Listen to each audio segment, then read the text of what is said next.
loud enough that I can drown out the sound of the traffic, and then you all get the information this direction. This here is known as International Wall or Injustice Wall.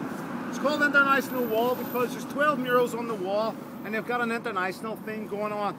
It's also known as Injustice Wall because of the injustices against the people in these countries that these murals represent.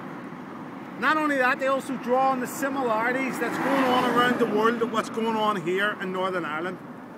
First example is the Palestine and Israel mural. What's going on in Palestine and Israel is very similar to what's going on here in Northern Ireland. They have their walls that separate the communities and we have our walls that separate communities. This young lady here, me and her were just talking there, and she was telling me, she was asking me, was there a mural here painted on the wall for George Bush? Yes, there was. There was actually 2 murals, but they've painted over them now because George Bush is not in power anymore. No one really cares about him. As a matter of fact, no one really ever did care about him, even when he was the president. So they've painted over it, okay?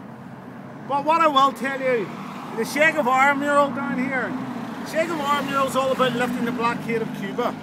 And also because he was a revolutionary. You've seen Bobby Sands, who was also a revolutionary, so again they're drawing on the similarities there. It actually says along the bottom there, the world opposes the US blockade of Cuba. And it says along the bottom, time for change, Mr. Obama. The George Bush one was George Bush dressed as a clown and he had his arms wrapped around Cuba. Along the top it says, hands off Cuba. And along the bottom it said, stop that crazy son of a Bush. Okay? It's now changed.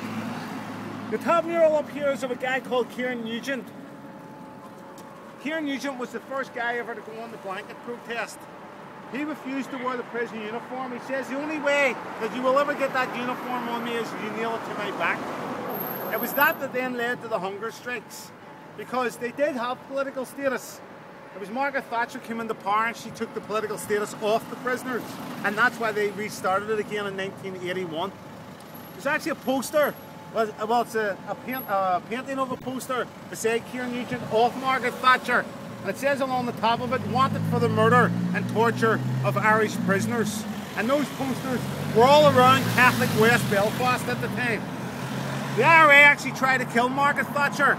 They planted a bomb in a hotel in Brighton where the Tory government was having a conference.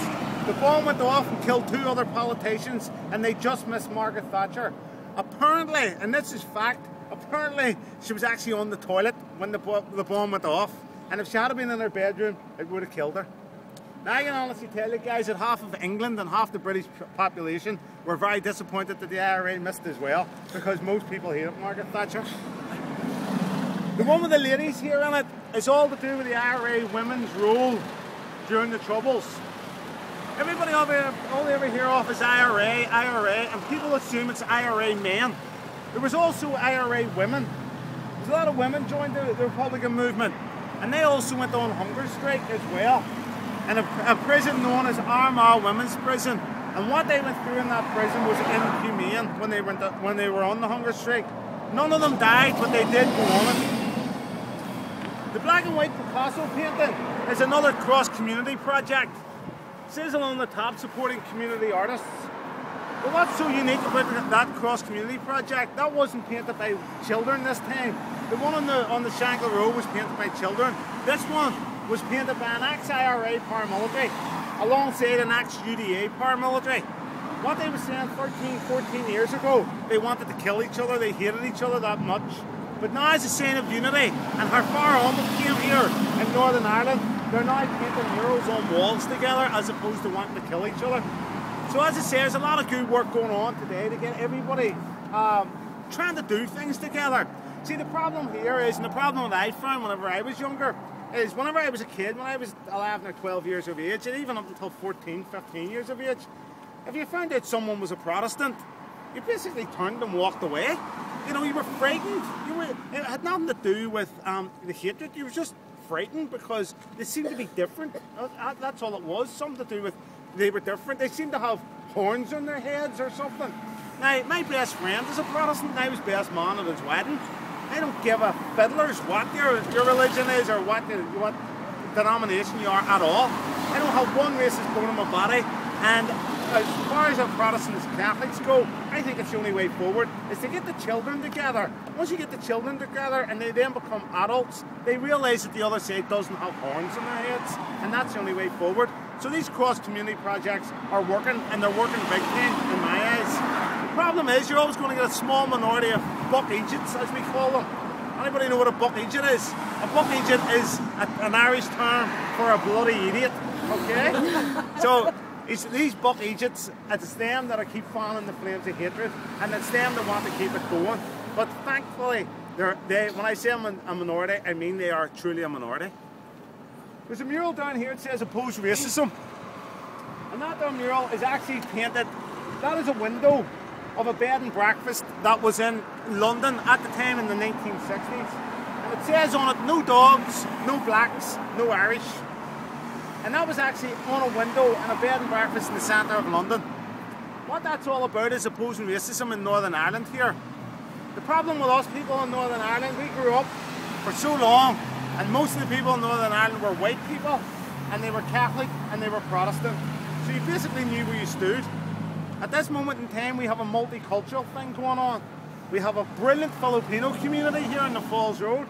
We have a fantastic Chinese community in the centre of town known as Donegal Pass. We have Muslims. It's all changing. The problem is, these buck Egypts that I was telling you about, they don't know how to handle it. So there is racism here in Northern Ireland. There's no easy way to get away from it. But hopefully, we're starting to get rid of that as well. They're not Spain, not France. It's all to do with the Basques. It's an area in northern Spain known as the Basque Country. And the Basque Country is right on the border of France and Spain. They want to have their own independence. Again, they're drawing on the similarities of Northern Ireland. We're stuck in between the Republic of Ireland and England, so the similarities there are also. The black and white one here is incredible. The black and white one is all about a curfew that was put on to the people on the Falls Road in 1970. Our government, our unionist government of Northern Ireland, told the British Army to come in here and blockade everyone into the streets. No one could get in or out, and it lasted for almost a week. Nobody could get into these areas or get out of these areas. This lady here walking towards the British soldier, this lady is a lady called Mara Drum. Mara Drum organised all the women and children from outside of the area to come into this area with bread, milk, tea, coffee, supplies in other words for the people.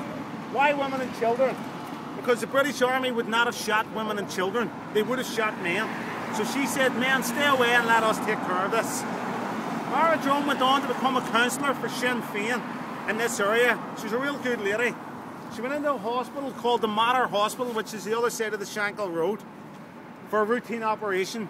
The loyalists knew she was in the hospital, and they went in and shot her dead in her hospital bed. Okay, so it was pretty horrific. This mural that you see here, it says WBTA along the top. It stands for the West Belfast Taxi Association, and that's one of the taxi drivers there that works for the West Belfast Taxi Association.